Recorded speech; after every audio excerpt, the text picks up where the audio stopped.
নমস্কার বন্ধুরা, আমার রান্নাঘরে আপনাদের সবাইকে স্বাগত। আজকে রবিবার, অনেকের বাড়িতেই চিকেন হয়, অনেকের বাড়িতেই মাটন হয়, তবে আজকে আমি বানাচ্ছি চিকেন। এখানে নিয়ে নিলাম নুন, আর নিয়ে নিলাম হলুদ, আর দেবো একটু ঝাল লঙ্কা। ঝাল লঙ্কা খুবই অল্প পরিমাণে দিলাম। আর যে এখানে দিতে হবে একটু গোলমরিচ। গোলমরিচও খুব অল্প দিলাম, কেন গোলমরিচের ঝালটা না দেখবেন গলার মধ্যে লাগে, সেই জন্যে অল্পই দিলাম। দিলাম একটু কাশ্মীরি লঙ্কা গুঁড়ো কালারের জন্যে, আর দিলাম সামান্য সরষের তেল। এটা প্রায় আমি 20 থেকে 25 মিনিটের জন্য মেখে এটা রেখে দেবো। তো ততক্ষণ আমাকে একটু অপেক্ষা করে নিতে হবে। আর এখানে দিয়ে দেবো সেটা হলো ভিনিগার। ভিনিগার অবশ্যই দেবেন।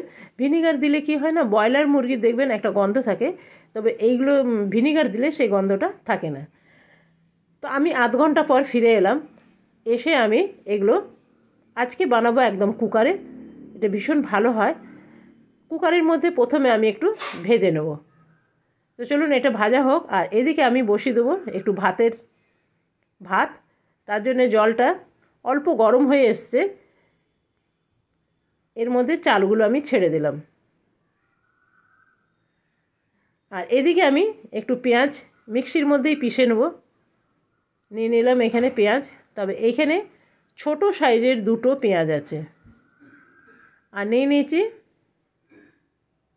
রসুনের কুয়াগুলো বেশ বড় বড়, ওই জন্যে নিয়ে নিয়েছি 7-8খানা রসুন। আর দিয়ে দেবো 1খানা টমেটো।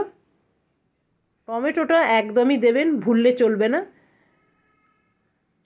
যাদের টমেটো খাওয়া অসুবিধা আছে তারা একটু দই দিয়ে দিতে পারেন। এইখানে দিয়ে দেবো কাজু বাদাম। তবে কাজু বাদাম আরেকটু দিলে ভালো হতো, আমার কাছে অল্পই ছিল সেই জন্য দিয়ে দিলাম। 2টো কাশ্মীরি লঙ্কা দিয়ে এটা পিষে নিই। তো দেখুন এটা আমার পেশা হয়ে গেছে। আর এদিকে মাংসটাও আমার ভাজা হয়ে গেছে। চলুন এগুলো এবারে নামিয়ে নিই। কখনো একটুখানি আলাদাভাবে বানিয়ে দেখবেন, মাংসর টেস্টটাই একদম বদলে যায়। সেম তেলের মধ্যেই দিয়ে দেবো একটু জিরে ফোড়ন, দিলাম 2-3টে তেজপাতা। আর এইখানে দিয়ে যে পেস্টটা বানিয়ে রেখেছিলাম সেই পেস্টটাও এখানে দিয়ে দিলাম। আর মিক্সির জারের মধ্যে একটু জল মিশিয়ে এর মধ্যে দিয়ে দিলাম। এবারে খুব ভালো করে এটা ভেজে নিতে হবে। যত ভালো ভাজা হবে তত ভালো টেস্ট আসবে। এখানে দিয়ে দিলাম জিরে, আদা আর ধনে, 3টেই আছে। এটা বাটা মশলা। তো দেখুন মশলাটা ভাজা হয়ে এসছে, আর একটু ভাজা ভাজা হবে। তার আগে আমি দিয়ে দিলাম মাংসটা। তাহলে মাংসর সাথে আর একটু মশলাটা কষিয়ে নেব। দিয়ে দিলাম সামান্য নুন। এখানে আগে নুন দেওয়া হয়নি। আর দেখুন এটা কি সুন্দর ভাজা ভাজা হয়ে এসছে, আর তলটাও একটু ধরে ধরে এসছে। এরপরে আমি দিয়ে দেবো জল, তবে জলের পরিমাণটা খুবই অল্প দেবো, খুব বেশি দেব না। ব্যাস, এর বেশি জল আমি দেব না। এরপরে দিয়ে দেবো কভার। যেহেতু ব্রয়লার মুরগি সেহেতু এখানে আমি একটাই সিটি দেবো, বেশি সিটি দেব না।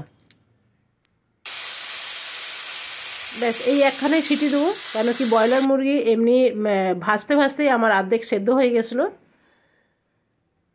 এরপরে খুলে দেখি, দেখুন কালারটা কি সুন্দর এসছে। অরিজিনাল কালার বলতে পারেন একদম।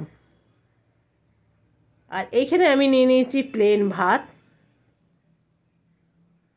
আজকে ব্যাস প্লেন ভাত আর চিকেন কারি। আজকের রেসিপি আপনাদের কাছে কেমন লাগলো অবশ্যই জানাবেন। ভালো লাগলে লাইক করবেন, কমেন্ট করবেন, শেয়ার করবেন। এই যে দেখুন কালারটা অপূর্ব হয়েছে, অপূর্ব। আর যারা আমার চ্যানেলে নতুন বন্ধু, যারা এখনও চ্যানেলটি সাবস্ক্রাইব করেনি, করার অনুরোধ রইল। আর এই রকম বানিয়ে কখনো খেয়ে দেখুন, আশা করি ভালো লাগবে। কালকে আসবো আবার নতুন ভিডিও নিয়ে। আপনারা সকলে ভালো থাকবেন, সুস্থ থাকবেন। Thank you.